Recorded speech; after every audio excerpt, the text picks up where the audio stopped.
Bienvenidos a 360 grados, una visión global de la noticia, un espacio para debatir sobre todo lo que sucede en Colombia y en el mundo.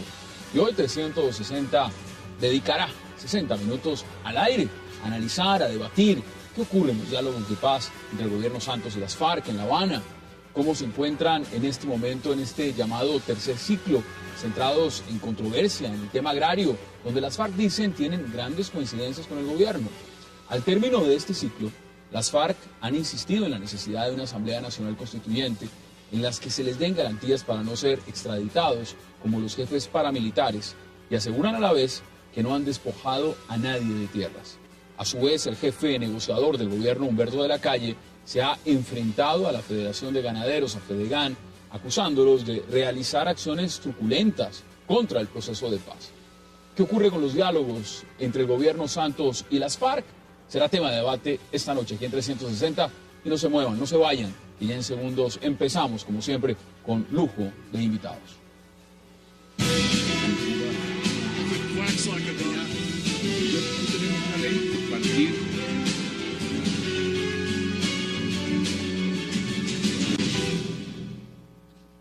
Y de inmediato le doy la bienvenida a 360 a Fernando Cepeda, a Carlos Holmes Trujillo, al congresista Germán Navas Talero y al general Jairo Delgado. Caballeros, qué placer, a mí los viernes de por sí es un día maravilloso, pero compartirlo con ustedes este viernes para hablar de este tema me parece aún mejor. Bienvenidos. Gracias. Gracias, muy amable. Doctor Cepeda, empiezo con usted. ¿Cómo ve la agenda? Pues terminamos otro pedazo de lo que sería un tercer ciclo y han pasado varias cosas. ¿Cómo ve usted este proceso, las declaraciones y lo que ha pasado hasta el momento?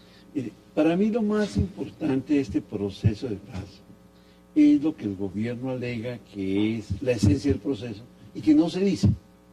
Y es que lo que se está negociando realmente es el fin del conflicto, o sea, la transformación del conflicto.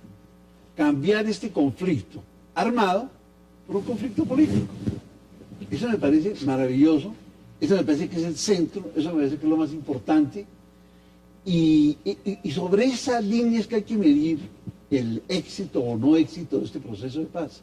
Porque transformar un conflicto armado en una lucha política desarmada, pues de eso se trata, pues eso es lo que queremos todos.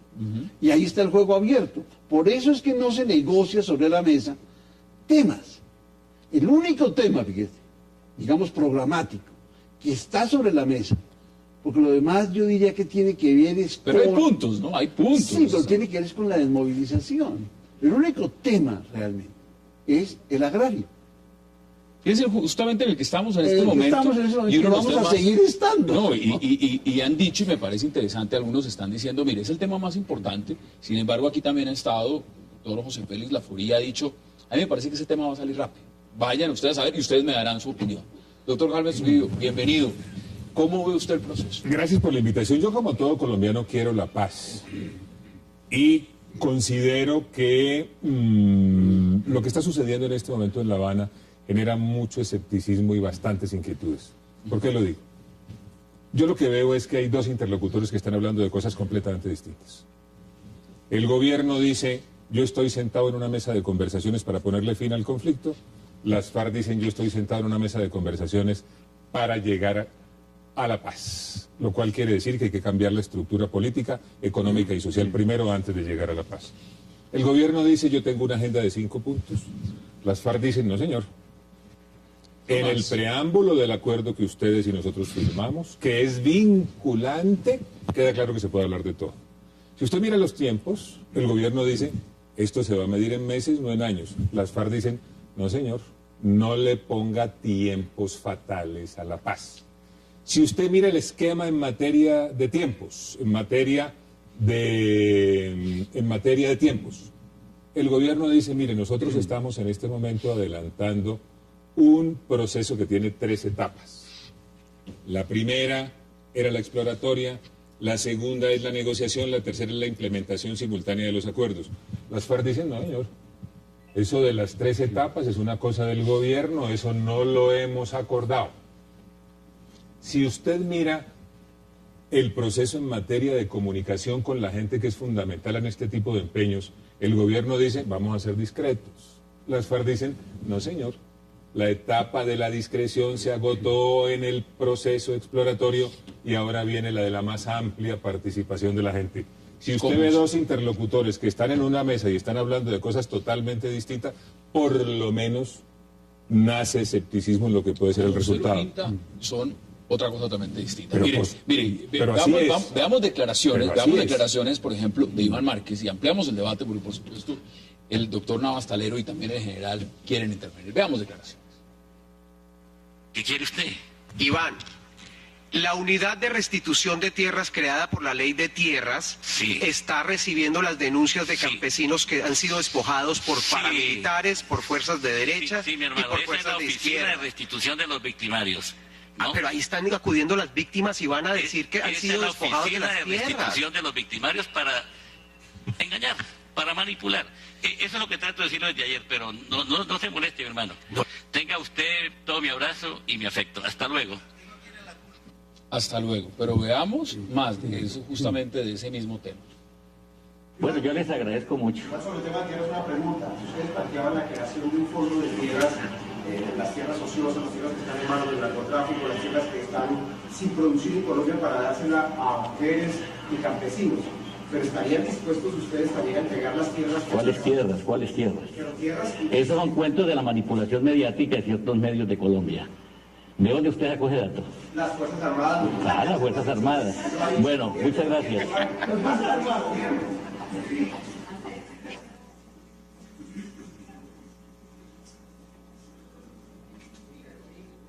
Esas declaraciones, lo que fue además el periodista de Caracol, que le pregunta, hace una pregunta formal, le dice, ¿qué pasa con las tierras de las FARC?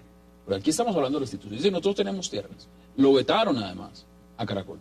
¿Qué dice usted, general? No, yo pienso, digamos, varias cosas. La primera, en relación con el escepticismo, me parece que realmente es un poco prematuro darle una calificación optimista, pesimista o escéptica al proceso. Porque realmente uno lo que sí tiene que valorar es que, primero, me parece que la parte más sensible fue construir una agenda de 5 puntos. Me parece que eso casi que significa un avance del 70%. Que solo está ahí. Que haber definido esos 5 puntos. El otro aspecto que me parece vital es entender que las FARC de hoy no son las FARC del Caguán, en absolutamente nada relacionado con su capacidad militar. Es decir, hoy lo que uno debe entender como colombiano es que las FARC, las dos variables que utilizaron en la séptima conferencia del 82 para la toma del poder, la militar y la política, hoy la única que les queda es la política. La militar la perdieron absolutamente. La condición de la militar de la FARC es irrecuperable. Por eso, digamos, se han dedicado a volar el oleoducto, a tumbar algunas torres. Entonces, a mí me parece que las FARC lo que están haciendo es proselitismo político, porque la variable que les queda es la política. Me parece que cuando Iván Márquez, digamos, de cierta forma, de manera cínica, niega lo de las 800.000 hectáreas, niega lo de las 9.000 denuncias que hay por tierras, me parece que eso demuestra el vacío político de las FARC, y ese es el grave problema de las FARC. No es solo el tema de tierras, es el tema de los... dice que no secuestran, dicen que no reclutan menores de edad, o sea, son muchos... Y que son víctimas y no victimarios. Sí, y exacto, digamos, esto me llama a que las FARC, digamos, tienen un vacío político, y lo grave para mí es que las FARC hayan llegado a una mesa de negociación sin su componente político debidamente estructurado, argumentado, razón por la cual hacen estas cosas, que envían señales equivocadas. Y entonces, digamos, la vocación nacional de paz, de cierta forma se puede resquebrajar, porque se genera ese escepticismo, y mediáticamente el registro de las FARC es superior, mediáticamente, al menos el registro de la figuración, al que está haciendo el gobierno. Pétate, ¿qué dice usted? No, lo que todo quiero precisar que soy del único partido de oposición que queda en este país. Yo no soy gobernista, no soy santista, no lo he sido nunca, ni soy uribista. No, yo soy oposición. Yo soy oposición. No, ustedes son todavía cuasi gobierno. En el caso es distinto. Nosotros nunca hemos sido gobierno, ni de Uribe, ni hemos sido del gobierno de Santos. Somos antisantistas. Pero sí, el polo democrático quiere la paz. Y no quiere ponerle obstáculos a la paz, no quiere entrar en discusiones innecesarias. El solo hecho de que ya estén sentados ya es un principio de algo. Si lo que esperan algunos periodistas es que se estén abrazando y dándose besitos, son unos imbéciles los periodistas. Son dos personas que llevan en conflicto mucho tiempo, más de 60 años. No es fácil encontrarse. Ya al verlos ahí, en condición de violencia, algo se está avanzando. ¿Usted cree que se están realmente encontrando? Curiosamente, los más negativos para la paz son los que están teóricamente apoyando al gobierno. Basta mirar ese ministro de Defensa. No mencionaba la palabra paz una sola vez. Y nosotros, que somos la oposición, que no queremos al señor Santos, dice, un momentito, no, ayúdele al presidente a hablar de la paz. Porque si usted quiere hacer la paz, olvide por un poquito de la paz. Mire, usted concuerda mucho con lo que está diciendo el vicepresidente Angelino Garzón en declaraciones, las tengo acá, y dice lo siguiente: le pide a los críticos del proceso de paz controlar la lengua y los términos que utilizan. Pero yo también pregunto, se los pregunto a ustedes, si las FARC está controlando la lengua y las peticiones en lo que está pidiendo. Ustedes no lo dirán. Por supuesto que no la está controlando. Está desbordada tratando de hacer política y tratando de recuperar el espacio político perdido. Eso es verdaderamente lo que está sucediendo. Doctor, entonces que sigan agarrados, que sigan dándose bala. Quiero decir lo siguiente, doctor. Yo quiero decir lo siguiente. Todos queremos la paz. A mí que no me vengan con el cuento de que aquí hay unos enemigos de la paz y Uribe no la quiere. No la quiere. Es absolutamente inaceptable porque no es verdad y la podemos debatir donde quiera, mi querido doctor. ¿Qué es lo que está pasando? Lo que está pasando es que se ha planteado un proceso montado en la esperanza de la paz cuando la estructura misma del proceso no permite creer que se pueda presentar un acercamiento, por lo que he explicado punto por punto. Si usted tiene objetivos distintos, ¿cuál es el canal que puede conducir a eso en materia de tiempos, en materia de agenda, en materia de comunicación con la gente? Entonces ahí tenemos un problema estructural. Y voy a decir algo con respecto a la crítica. La crítica le conviene al proceso. Pero el gobierno está diciendo algo muy distinto. ¿Por qué le conviene? Perdóname, yo termino esta idea. Le conviene al proceso por una razón. No se puede avanzar en un esfuerzo de esta índole sobre la base de un unanimismo que no existe, que es coyuntural y que es pasajero. La sociedad colombiana es diversa y hay un gran sector que mira esto con escepticismo, de manera que las críticas tienen que fortalecer la posición del gobierno en la mesa, porque la obligación del gobierno es la de hablar en nombre de todos los sectores de la sociedad. ¿Qué dices al respecto? ¿Por qué no miramos esto en una perspectiva como la siguiente? ¿Cuáles son los incentivos para que la FARC haga la paz? Porque es decir, uno no hace la paz si no le conviene, si no hay un incentivo, ¿por qué la va a hacer? ¿Cuál cree usted que es el incentivo que le está ofreciendo el gobierno? Entonces, primer incentivo para las FARC para hacer la paz. Llegaron a la convicción de que militarmente no pueden ganar. Primer incentivo. Segundo incentivo, de que políticamente... ¿Hacer política? Pueden ganar. No de que políticamente pueden actuar, no. ¿Por qué pueden creer eso?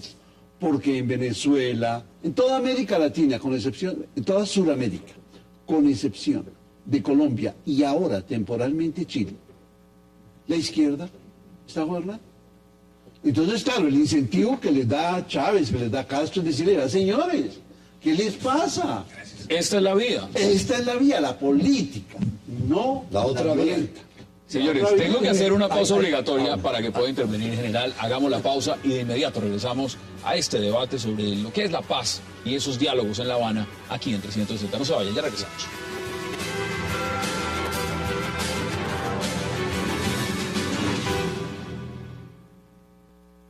Las acciones de la fuerza pública para defender a los colombianos en su integridad y patrimonio se mantienen, y solo habrá cese al fuego cuando se hayan alcanzado los acuerdos definitivos.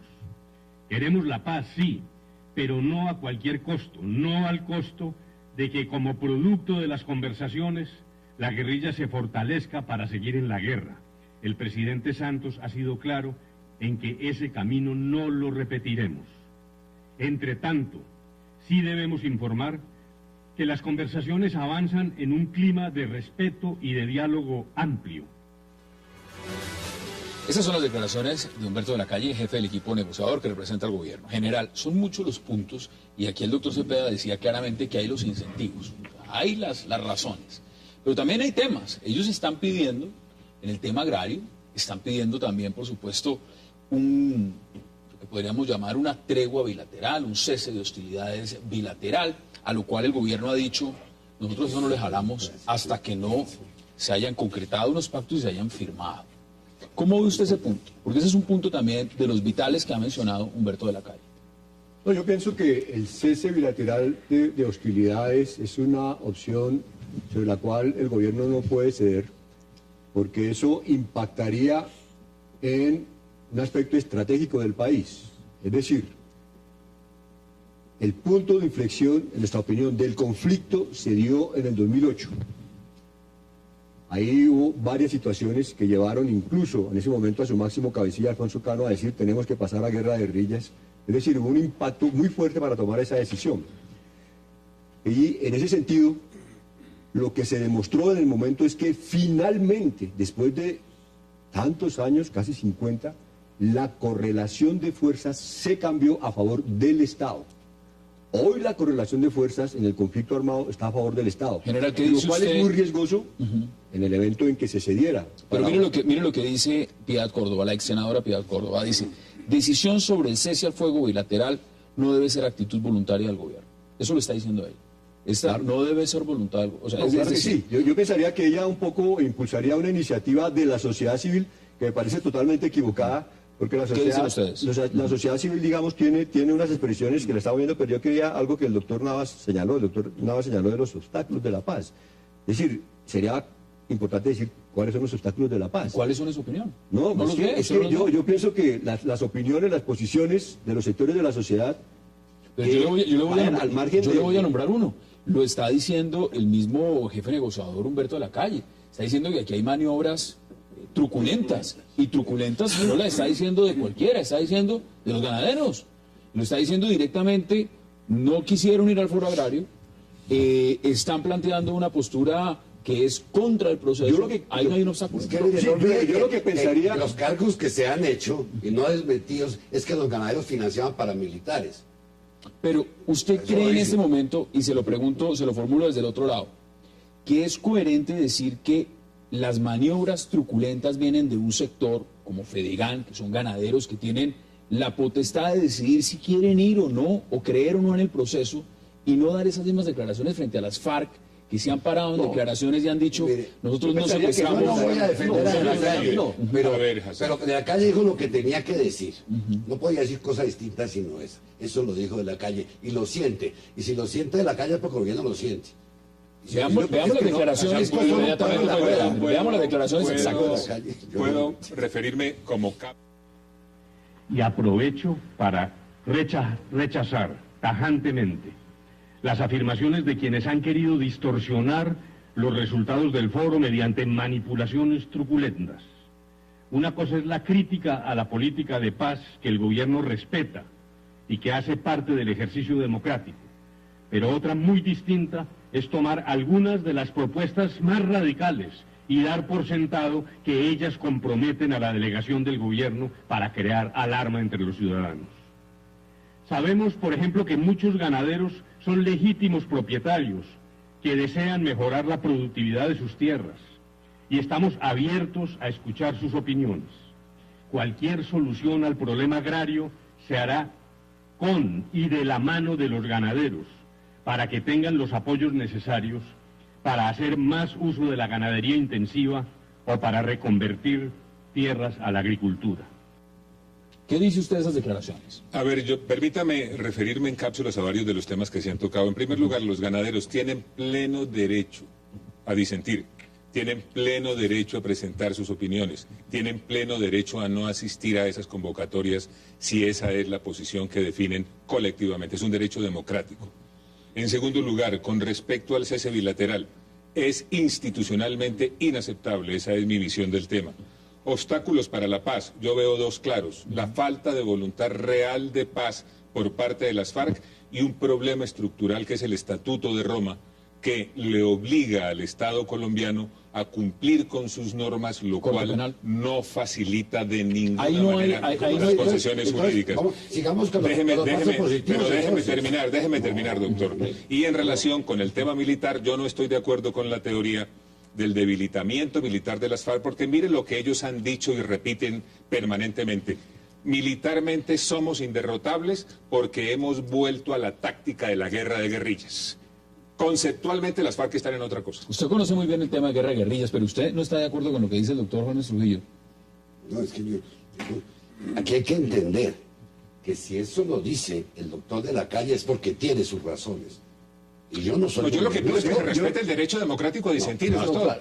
Sus razones tendrá. Pero segundo, sabemos quiénes crearon los paramilitares en Colombia. Eso lo sabemos nosotros. Eso está muy clarito. Quiénes lo montaron y dónde nacieron esos movimientos y qué buscaban. Yo lo que digo es, el Estado, como tal, debe buscar la paz a cualquiera, así no les guste.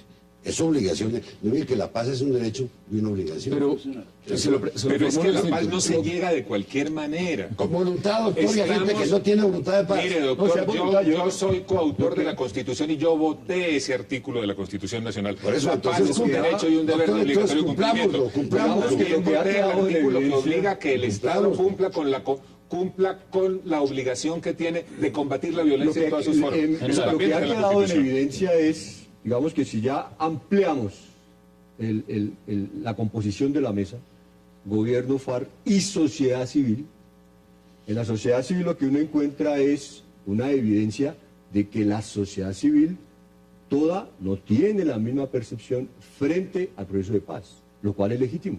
Pero se ve que los ganaderos estaban obligados, por ejemplo, se lo planteo directamente. Indudablemente que no. Fedegan estaba, por ejemplo, obligada a ir al Foro Agrario. Indudablemente que no. Vuelvo y lo repito. Como sociedad civil tienen diferentes tipos de interpretación, de participación y de expresión frente al tema de la paz.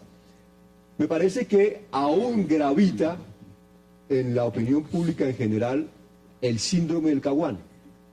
Razón por la cual indudablemente eso afecta el proceso en el sentido de generar mayor escepticismo. ¿Por qué? En el Caguán, las mismas FARC dijeron, hemos recibido más de 1.800 propuestas. Hemos atendido 26.000 ciudadanos, entre ellos en ese momento ganaderos.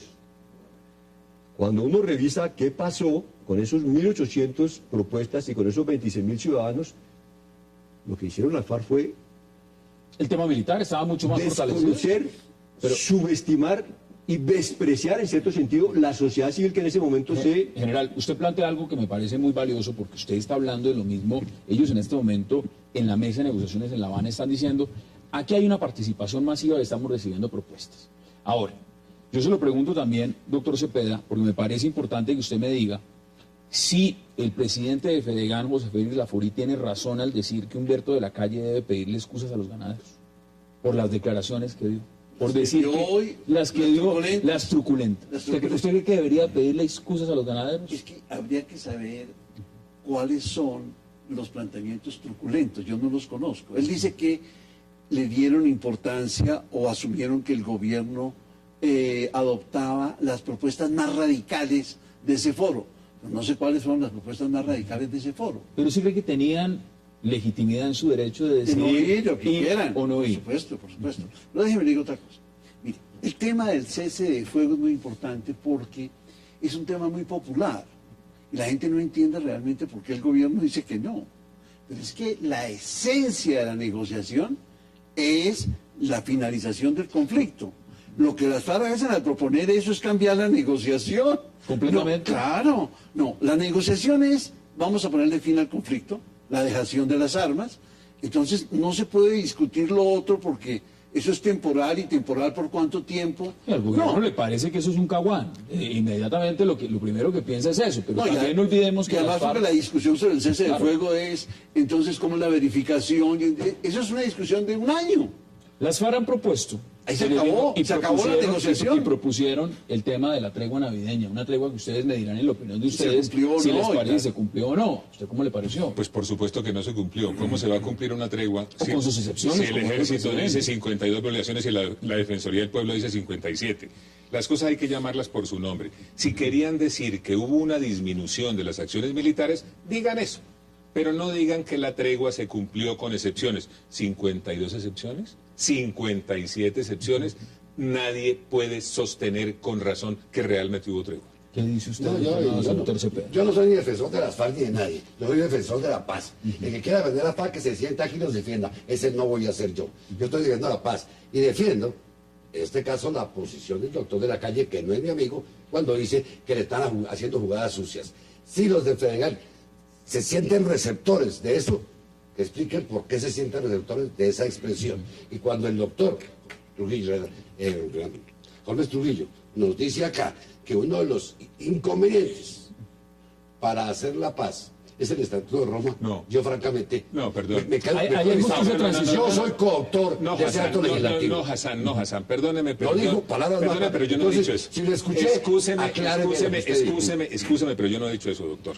Yo lo que he dicho es que uno de los problemas estructurales que hoy existen para negociar la paz por la vía política para Colombia o cualquiera otra sociedad que padezca los mismos problemas son las obligaciones que los estados que han suscrito el Estatuto de Roma tienen, por una razón elemental, porque el Estatuto de Roma no se hizo para hacer la paz, el Estatuto de Roma no se hizo para apoyar procesos de negociación, el Estatuto de Roma se hizo para combatir la impunidad. Y es tan amplio el catálogo de delitos y tan amplia la consideración de autores y tan amplios los mecanismos consagrados en el Estatuto que resulta muy difícil pensar en que fuera posible acudir a mecanismos a los cuales se acudía Marco legal para la paz, por antes. ejemplo. ¿Cómo? Marco legal para la paz.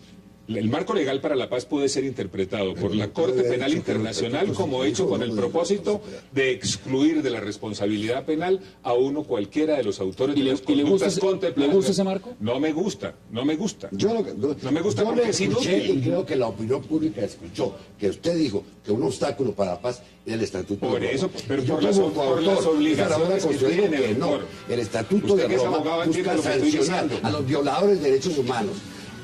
O sea, impunidad no va a haber. Eso es lo que haya una paz está bien, porque no haya impunidad frente al Estatuto de Roma. Estamos de acuerdo, paz sin impunidad. Ahí tenemos un punto. Ahí tenemos un punto. Paz sin impunidad. Señores, tengo que hacer una pausa obligatoria. Inmediatamente vuelvo con usted, entonces, pero hagamos la pausa y ya regresamos aquí en 360. Llegó a Colombia Fonte Celta, el agua mineral más pura. Fonte Celta, enriquecida con solidaridad.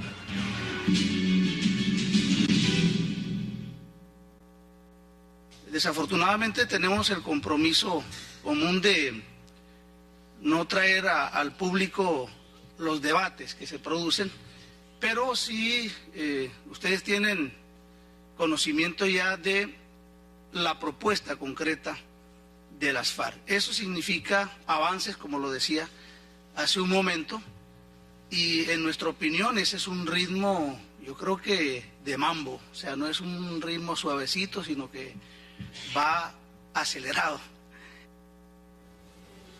Regresamos a 360 y más declaraciones, por supuesto, de otros voceros de las FARC, de la mesa de negociación de las FARC, Santrich. Entonces, pero usted se quería hablar. Sí, yo quería hablar porque siguen las ambigüedades a las que hizo referencia el doctor Carlos Holmes al comienzo. La manera como se interpretan las cosas, como se interpretó el concepto de tierra, por ejemplo, en Oslo. Entonces, en Oslo se dijo tierra es el suelo, el subsuelo y el sobresuelo. O sea, incluía la industria extractiva, por ejemplo, y se mencionó. Se supone que no, que eso no entra, que no va, así es. El tema, por ejemplo, reiterado de la Asamblea Constituyente. Pero ¿para qué una asamblea constituyente si no hay nada programático distinto a lo de las tierras? Y si lo de las tierras se va a hacer dentro de la Constitución, se respeta la propiedad privada, como ha dicho el doctor de la Calle, etcétera, entonces no se requiere una constituyente. Una constituyente es cosa donde usted va a tratar... Todos. Pues claro. Por supuesto. Porque no la puede limitar. Pero el tema de la reforma agraria, por ejemplo, hay unas discrepancias muy grandes en cuanto al volumen. Lo último que ha dicho las FARC, y lo ha dicho otra vez, por ejemplo, José Santrich, es que quieren 20 millones de hectáreas. Para hacer un fondo de tierra. Sí, señor. ¿Cómo ve esa propuesta? El tema es cuántas hectáreas cultivables hay en Colombia. Por eso hay todo tipo de cifras. Usted sabe que no hacemos un censo agropecuario hace 40 años. Entonces, realmente, ¿cuántas hectáreas están usando los ganaderos, por ejemplo? Algunos dicen que 60.000, ¿no? Algunos consideran que el uso de la tierra para la ganadería no es económico, no es una buena forma de explotación de la tierra. ¿Sí? Perfecto. Yo pensaría que en relación con las tierras, lo que pasa es que en el proceso actual de La Habana las FARC llegaron tarde, porque el gobierno ya se anticipó, el gobierno tiene ley de tierras, ya ha comenzado un proceso de restitución también. Pero también le había dicho el Congreso, las FARC paren todo lo que tengan con el tema de agro y tierras y esperemos a ver qué sale de esas negociaciones. ¿Cómo descalificó Iván Márquez la ley de tierras? ¿Cómo la descalificó en Oslo? De una manera muy clara y muy intensa. Pero uno lo que encuentra es que finalmente esa realidad llevó a las FARC a decir, de pronto lo único positivo que para la opinión pública ha sido bueno es, tenemos coincidencias. Eso ya significa, doctor Navas, el conflicto de la tierra lleva 200 años en Colombia y causante... No, doctor Navas, todo el discurso se le puede meter, el problema indígena, el problema campesino, absolutamente todo el discurso, pero tenemos que delimitarlo a un interés de un grupo guerrillero, y a un interés de los colombianos. Yo no puedo remitirme esto hasta la historia de la colonia, porque ese es el debate. Cuando hay un debate, entonces nos vamos hasta la colonia, que los indígenas, que los afrocolombianos, el interés de un grupo guerrillero que está claramente definido y que estratégicamente uno tiene que mirar hasta dónde va su alcance. Pero están negando, por ejemplo, general Hilario, están negando hasta que tienen 800.000 Si no atacamos la causa de la violencia, seguiremos siempre en situación de violencia. La causa de la violencia. La causa es la mala repartición de tierra, la forma como la... Mientras no, es una de las causas. Hay un debate tremendo. El doctor López Miquelsen en algún momento dijo, mire, el problema de la violencia no está ligado a las zonas pobres de Colombia, sino a las zonas ricas de Colombia. La guerrilla no está en las zonas donde no hay riqueza. ¿Qué va a ser allá? Está donde hay oro, donde hay petróleo, donde hay droga. Las mejores tierras. Bueno. Permítame hacer un comentario para insistir en una de las razones de la preocupación que tengo con respecto a lo que se está adelantando en La Habana. Y ustedes hacen referencia a este punto. Están hablando de la tierra, están hablando del cambio, están hablando de las estructuras económicas, políticas, sociales del país. Y resulta, lo digo de nuevo, que el gobierno está sentado en la mesa para ponerle fin al conflicto, entendiendo eso como que las FARC dejen de disparar y empiecen a echar discursos. Y las FARC están en una mesa de diálogo para la paz, lo cual quiere decir que quieren cambiar la estructura económica, política y social primero, porque ese es el camino hacia la paz. Si esa es la diferencia de los objetivos entre los interlocutores, ¿puede usted razonable y racionalmente creer que eso conduce a alguna parte? Sí, es que tiene que haber diferencias, perdón. Pero yo lo que pienso, doctor Romero, usted señalaba algo que me parece interesante. Usted, por ejemplo, decía anteriormente, no creo en la desventaja militar de la guerrilla. No. Yo lo que hago es hacer referencia a lo que las FARC creen. Aquí se dijo, no, es que están debilitados militarmente. Resulta que las FARC tienen la concepción de que están fuertes militarmente y que son inderrotables porque están nuevamente acudiendo a la táctica de la guerra. Lo cual no, digamos, se ha hecho un esfuerzo digamos, doctor Romero, de mucha profundidad, diseñando una serie de matrices para concluir absolutamente con toda certeza, lo podemos concluir esta noche con toda certeza, que las FARC llegó a una condición irrecuperable en su capacidad militar. Es decir, no pueden volver al Caguán. Y eso nos alegra a los colombianos. Antes de los diálogos, o cuando estaba generando la agenda para los 5 puntos, perdón, Hassan, ¿qué supimos nosotros? ¿Qué hizo el secretariado? El secretariado mandó a constatar la condición de sus frentes. Mandó a constatar la condición de sus frentes. Y si existen todavía algunos. La respuesta que les causó un impacto al secretariado es: no vamos a resistir mucho más esta ofensiva militar.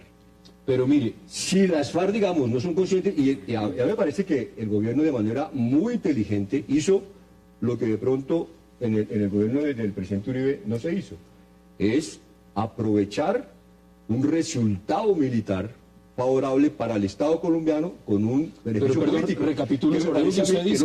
Recapitulo sobre algo que usted dice. Dice, están en un punto, digamos, que no se pueden recuperar. Pero esto quiere decir también que no están derrotados. No están derrotados. Por lo menos el argumento que da militarmente no. Y que da quienes defienden la necesidad del proceso. Hay que entender que es una derrota militar en el concepto de guerra irregular. En este caso, ¿se da o no se da? Una derrota militar en guerra irregular, pues es lo que le está pasando. Es decir, llevar a una guerrilla a una condición de repliegue y obligarlos a que negocien. Mire, quiero que veamos más declaraciones porque el ministro de Agricultura también, por supuesto, ha hablado sobre el tema. El gobierno ha sido muy claro que no se va a sacrificar absolutamente ninguna institucionalidad en este proceso de negociación.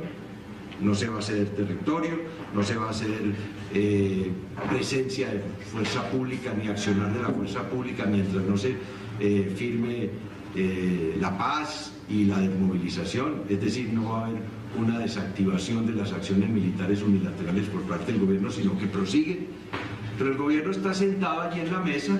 Naturalmente hay temas agrarios como primer punto, y lo que se ve en este momento es que podría haber razones para un cauteloso optimismo, pero vuelvo al comienzo de la pregunta. El gobierno no va a ceder, ni nunca se le ha pasado por la cabeza ceder a todas las pretensiones de las FARC. No se le ha pasado ceder a todas las pretensiones que pide las FARC. Eso dice el ministro de Agricultura. Vamos a hacer la pausa y ya regresamos porque quiero que nuestros invitados me digan si están de acuerdo o no con lo que dice el ministro de Agricultura. Ahora.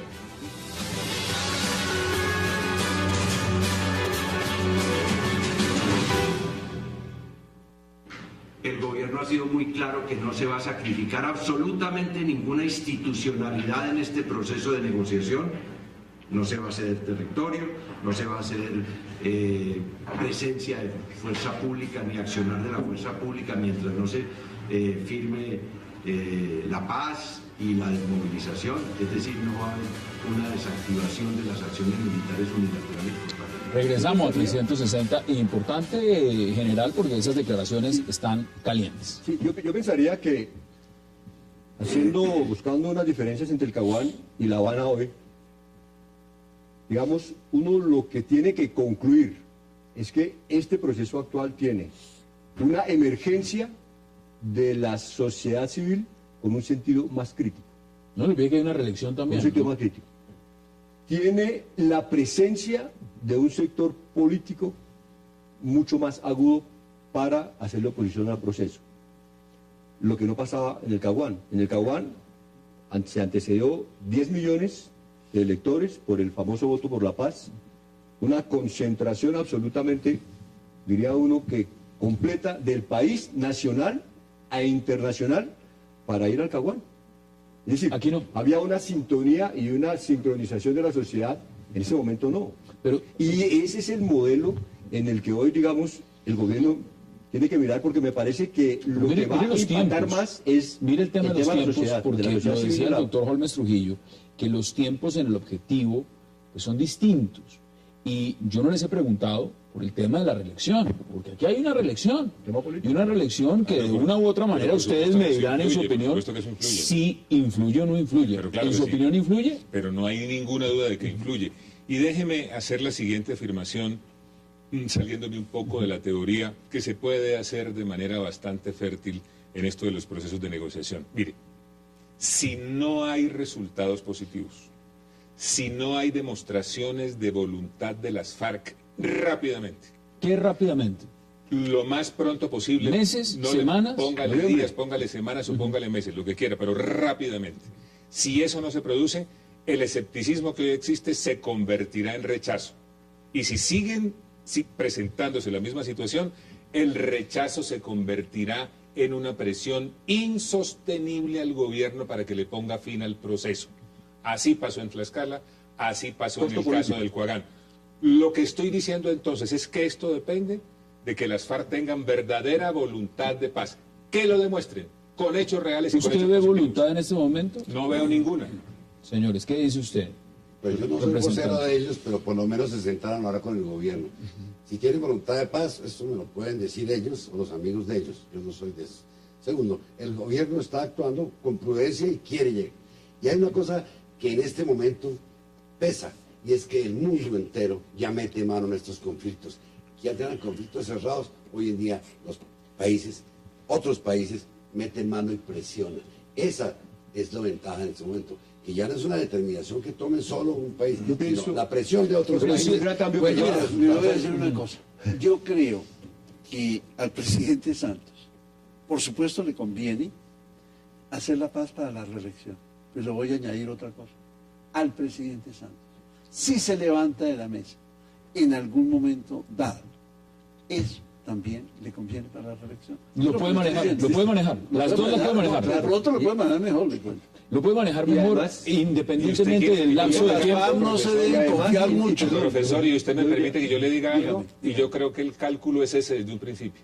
Es decir, que aquí lo que se está buscando es cambiar las cartas en un momento y volverse... Mire, si usted mira la intervención inicial del presidente, y esto lo digo con todo respeto hacia la figura del jefe del Estado, ve de qué manera abrió la puerta y la volvió a cerrar. Es decir, recogió esperanza y popularidad anunciando el proceso, pero anunció que si la cosa no caminaba, se paraba inmediatamente. Si usted mira los tiempos, eso sucedería, hipotéticamente, cuando esté cerca el día electoral.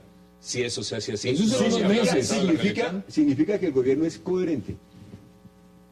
Si no recuerdo mal, el primer punto de los considerandos de este proceso dicen no volver a los errores del pasado. O sea, el gobierno ¿Y la negociación en medio de la guerra no es un error que se está repitiendo? No, yo pensaría que no. Lo que está, pero lo que por está Dios, si ha fracasado en Colombia varias veces. No volver el peor error que se está repitiendo. El peor error que se está repitiendo en la negociación en medio de la guerra. La FARC en este momento, más que tener voluntad de paz, la FARC tiene necesidad de paz. El fracaso del proceso de paz hoy, el mayor costo político, deterioro, lo van a llevar las FARC. Si las FARC en este proceso son incapaces de llegar a un acuerdo, deben pasar finalmente a la prehistoria. Pues eso han dicho en otro elemento, y general, quiero adelantarle lo siguiente, porque hay que aprovechar la coyuntura, y se nos está acabando el tiempo, lastimosamente. Las más ahorita van a ser... Yo le quiero preguntar, porque usted ya está en las encuestas. Dígame. Además, ya aquí hay una coyuntura, hay un movimiento político. Está aprovechando esto para hacer campaña. Hay un movimiento. Está jugando al uribista. Hay un movimiento político. Yo tengo sobre esto convicciones muy profundas, maduradas en el curso de los años. Vamos en un proceso a adelantarnos rápidamente. Hagamos de cuenta que dentro del uribismo, dentro del Centro Democrático, llega su nombre a figurar como la opción elegida dentro del movimiento político para aspirar a una candidatura presidencial. Y usted llegara a tener la posibilidad de tomar decisiones de fondo con las FARC. ¿Cuáles serían esas decisiones? Primero que todo, yo insistiría en que para efecto de poner en marcha un proceso de diálogo, tiene que haber la condición de que cesen las acciones criminales primero. ¿Por qué lo digo? Si usted consigue con el apoyo de la sociedad colombiana que cesen las acciones como condición para poner en marcha un proceso de paz, usted puede rodear de credibilidad y de sostenibilidad el proceso. Usted puede dedicarle el tiempo necesario para construir acuerdos. Usted puede disponer del tiempo necesario para crear movimientos de opinión que apoyen ese proceso. Eso no se logra con la negociación en medio de la guerra, por una razón elemental, y ya está probado en la historia colombiana, porque la gente llega a un momento en que no entiende la razón por la cual se está conversando mientras simultáneamente se hace terrorismo. Pero es que perdóneme, doctor, y perdóneme que lo interrumpa, pero siempre se negocia en medio de la guerra. Eso le iba a porque si no hay guerra, ¿para qué negocio? Entonces, todo se negoció en medio de la guerra. Germán, esa es la teoría. Yo la teoría me la conozco. Déjeme decirle que yo... negociemos en la paz. ¿Para qué si ya estamos en la paz? Esa es la teoría. Déjeme también le pregunto, porque vuelvo y repito, hay que aprovechar la coyuntura. Usted estaba diciendo al inicio que ustedes representan realmente a la oposición. La única oposición del país. Bueno, y aquí no hay oposición.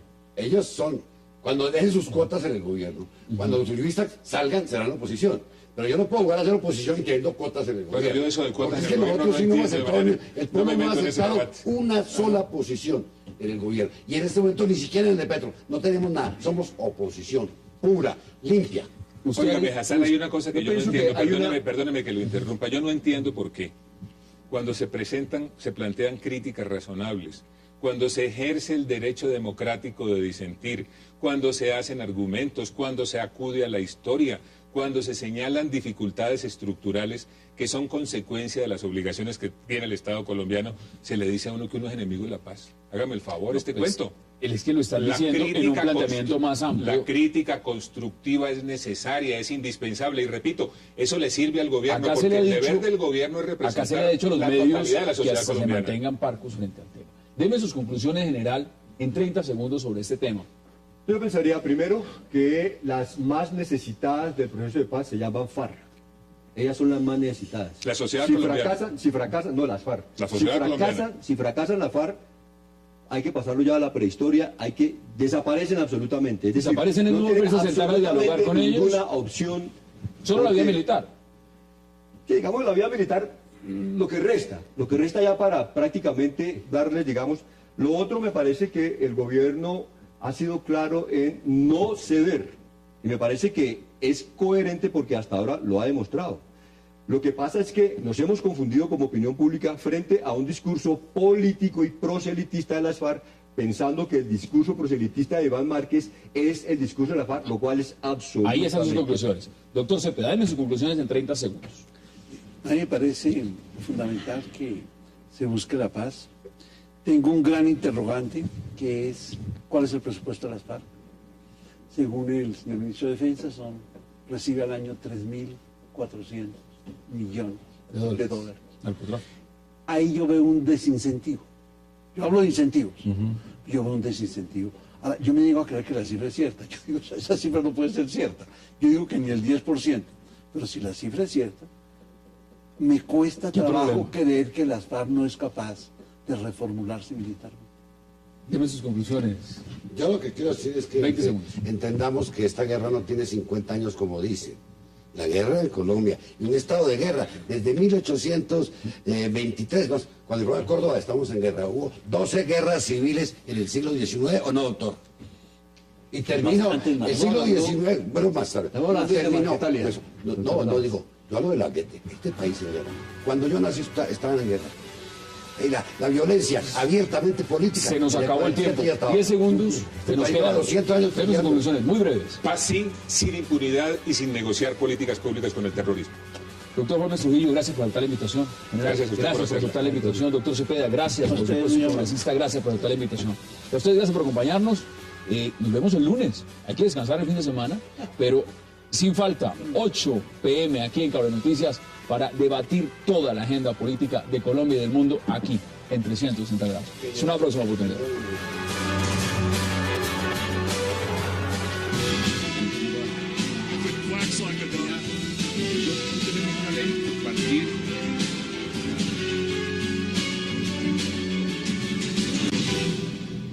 Claro, las Fuerzas Armadas. Bueno, muchas gracias.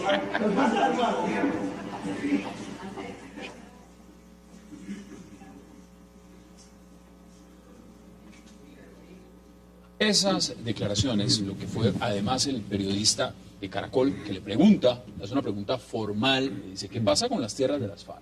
Pero aquí estamos hablando de restitución. Dice, nosotros tenemos tierras. Lo vetaron además a Caracol. ¿Qué dice usted, general? No, yo pienso, digamos, varias cosas. La primera, en relación con el escepticismo, me parece que realmente es un poco prematuro darle una calificación optimista, pesimista o escéptica al proceso. Porque realmente uno lo que sí tiene que valorar es que, primero, me parece que la parte más sensible fue construir una agenda de 5 puntos. Me parece que eso casi que significa un avance del 70%. Que solo está ahí. Que haber definido esos 5 puntos. El otro aspecto que me parece vital es entender que las FARC de hoy no son las FARC del Caguán, en absolutamente nada relacionado con su capacidad militar. Es decir, hoy lo que uno debe entender como colombiano es que las FARC, las dos variables que utilizaron en la 7ª conferencia del 82 para la toma del poder, la militar y la política, hoy la única que les queda es la política. La militar la perdieron absolutamente. La condición de la militar de la FARC es irrecuperable. Por eso, digamos, se han dedicado a volar el oleoducto, a tumbar algunas torres. Entonces, a mí me parece que las FARC lo que están haciendo es proselitismo político. Porque la variable que les queda es la política. Me parece que cuando Iván Márquez... En materia de comunicación con la gente, que es fundamental en este tipo de empeños, el gobierno dice, vamos a ser discretos. Las FARC dicen, no señor, la etapa de la discreción se agotó en el proceso exploratorio y ahora viene la de la más amplia participación de la gente. Si usted ve dos interlocutores que están en una mesa y están hablando de cosas totalmente distintas, por lo menos nace escepticismo en lo que puede ser el resultado. Son otra cosa totalmente distinta. Pero, veamos declaraciones, por ejemplo, de Iván Márquez, y ampliamos el debate porque, por supuesto, el doctor Navas Talero y también el general quieren intervenir. Veamos declaraciones. ¿Qué quiere usted? Iván, la unidad de restitución de tierras creada por la ley de tierras está recibiendo las denuncias de campesinos que han sido despojados por paramilitares, por fuerzas de derecha mi hermano, y por esa fuerzas es la de oficina izquierda. de restitución de los victimarios. ¿no? Pero ahí están acudiendo las víctimas y van a decir que han sido despojados de las Esa es la oficina de tierras. restitución de los victimarios para engañar, para manipular. Eso es lo que trato de decirlo desde ayer, pero no se moleste, mi hermano. Tenga usted todo mi abrazo y mi afecto. Hasta luego. Hasta luego. Pero veamos más de eso, justamente de ese mismo tema. Bueno, yo les agradezco mucho. Sobre el tema de tierras, una pregunta. Si ustedes planteaban la creación de un fondo de tierras, las tierras ociosas, las tierras que están en manos del narcotráfico, las tierras que están sin producir en Colombia para dársela a mujeres y campesinos, pero ¿estarían dispuestos ustedes también a entregar las tierras? ¿Cuáles tierras? ¿Cuáles tierras? Tierras. Esos son cuentos de la manipulación mediática de ciertos medios de Colombia. ¿De dónde usted acoge datos? Las Fuerzas Armadas. El tema más importante, sin embargo, aquí también ha estado el doctor José Félix Laforía, ha dicho, a mí me parece que ese tema va a salir rápido. Vayan ustedes a ver y ustedes me darán su opinión. Doctor Galvez Trujillo, bienvenido. ¿Cómo ve usted el proceso? Gracias por la invitación. Yo, como todo colombiano, quiero la paz. Y considero que lo que está sucediendo en este momento en La Habana genera mucho escepticismo y bastantes inquietudes. ¿Por qué lo digo? Yo lo que veo es que hay dos interlocutores que están hablando de cosas completamente distintas. El gobierno dice, yo estoy sentado en una mesa de conversaciones para ponerle fin al conflicto. Las FARC dicen, yo estoy sentado en una mesa de conversaciones para llegar a la paz. Lo cual quiere decir que hay que cambiar la estructura política, económica y social primero antes de llegar a la paz. El gobierno dice, yo tengo una agenda de 5 puntos. Las FARC dicen, no señor. En el preámbulo del acuerdo que ustedes y nosotros firmamos, que es vinculante, queda claro que se puede hablar de todo. Si usted mira los tiempos, el gobierno dice, esto se va a medir en meses, no en años. Las FARC dicen, no señor, no le ponga tiempos fatales a la paz. Si usted mira el esquema en materia de tiempos, en materia de tiempos, el gobierno dice, mire, nosotros estamos en este momento adelantando un proceso que tiene 3 etapas. La primera era la exploratoria, la segunda es la negociación, la tercera es la implementación simultánea de los acuerdos. Las FARC dicen, no señor, eso de las 3 etapas es una cosa del gobierno, eso no lo hemos acordado. Si usted mira el proceso... Caballeros, qué placer, a mí los viernes de por sí es un día maravilloso, pero compartirlo con ustedes este viernes para hablar de este tema me parece aún mejor. Bienvenidos. Gracias. Gracias, muy amable. Doctor Cepeda, empiezo con usted. ¿Cómo ve la agenda? Pues terminamos otro pedazo de lo que sería un tercer ciclo y han pasado varias cosas. ¿Cómo ve usted este proceso, las declaraciones y lo que ha pasado hasta el momento? Mire, para mí lo más importante de este proceso de paz es lo que el gobierno alega que es la esencia del proceso y que no se dice. Y es que lo que se está negociando realmente es el fin del conflicto, o sea, la transformación del conflicto. Cambiar este conflicto armado por un conflicto político. Eso me parece maravilloso, eso me parece que es el centro, eso me parece que es lo más importante. Y sobre esas líneas que hay que medir el éxito o no éxito de este proceso de paz. Porque transformar un conflicto armado en una lucha política desarmada, pues de eso se trata, pues eso es lo que queremos todos. Y ahí está el juego abierto. Por eso es que no se negocia sobre la mesa temas. El único tema, fíjate, digamos programático, que está sobre la mesa, porque lo demás yo diría que tiene que ver es Pero hay puntos, ¿no? Hay puntos. Sí, pero tiene que ver es con la desmovilización. El único tema realmente es el agrario. Es justamente en el que estamos en este momento. Estamos en ese momento y uno y de los vamos a temas- seguir estando. No, y han dicho, y me parece interesante, algunos están diciendo, mire, es el tema.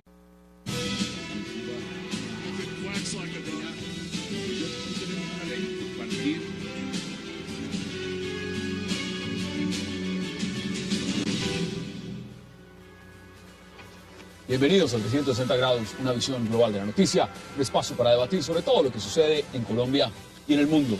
Y hoy 360 dedicará 60 minutos al aire, a analizar, a debatir qué ocurre en los diálogos de paz entre el gobierno Santos y las FARC en La Habana, cómo se encuentran en este momento en este llamado tercer ciclo, centrados en controversia, en el tema agrario, donde las FARC dicen tienen grandes coincidencias con el gobierno. Al término de este ciclo, las FARC han insistido en la necesidad de una Asamblea Nacional Constituyente en las que se les den garantías para no ser extraditados como los jefes paramilitares y aseguran a la vez que no han despojado a nadie de tierras. A su vez, el jefe negociador del gobierno, Humberto de la Calle, se ha enfrentado a la Federación de Ganaderos, a FEDEGAN, acusándolos de realizar acciones truculentas contra el proceso de paz. ¿Qué ocurre con los diálogos entre el gobierno Santos y las FARC? Será tema de debate esta noche aquí en 360 y no se muevan, no se vayan, y ya en segundos empezamos, como siempre, con lujo de invitados.